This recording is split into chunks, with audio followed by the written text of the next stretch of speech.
السيد علي، 26 سنة، اسكندرية.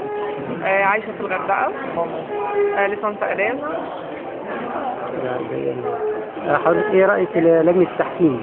كانوا كلهم رائعين بجد، كانت ناس محترمة جدا، وأنا فخورة إن أنا قابلت الفنانة دولي شاهين، والحمد لله بجد أنا مبسوطة جدا، وكانت لجنة بجد فوق الممتاز.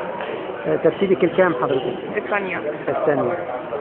طب ايه رأيك في المعايير بتاعة المسابقة نفسها؟ هل كانت كويسة؟ الاختيار؟ أكيد كان ليهم وجهة نظر في الاختيار، وأكيد ليهم رؤية في خبرة وفي ثقافة، وأكيد في أولويات عندهم. طب حضرتك اتكلمي عن نفسك شوية. أنا عايشة في الغردقة، اوكي. عايشة مع مامتي، وأخويا عايش معايا في الغردقة، وعندي بنوتة.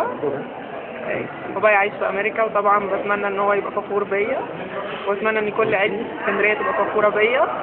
وأنا فعلا بجد مبسوطة، وناس كتير قوي ساندتني، وبشكر كل زمايلي، وبشكر جولدن جيم، لأن كل زمايلي في جولدن دعموني قوي، وأنا بشتغل في جولدن جيم، وبجد بشكرهم جدا. حضرتك بتشتغلي؟ في جولدن جيم فرونت ديسك.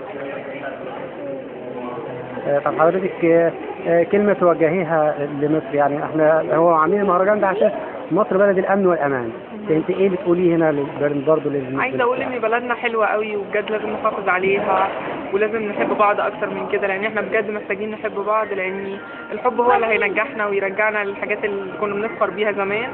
وبجد لسه السياحة موجودة، والغردقة جميلة، ونتمنى ان كل الناس تجيلنا من كل العالم. احنا شعب حلو وبنحب الناس، مبسوطين بيهم جدا، ونتمنى ان هم يحبونا زي ما احنا بنحبهم.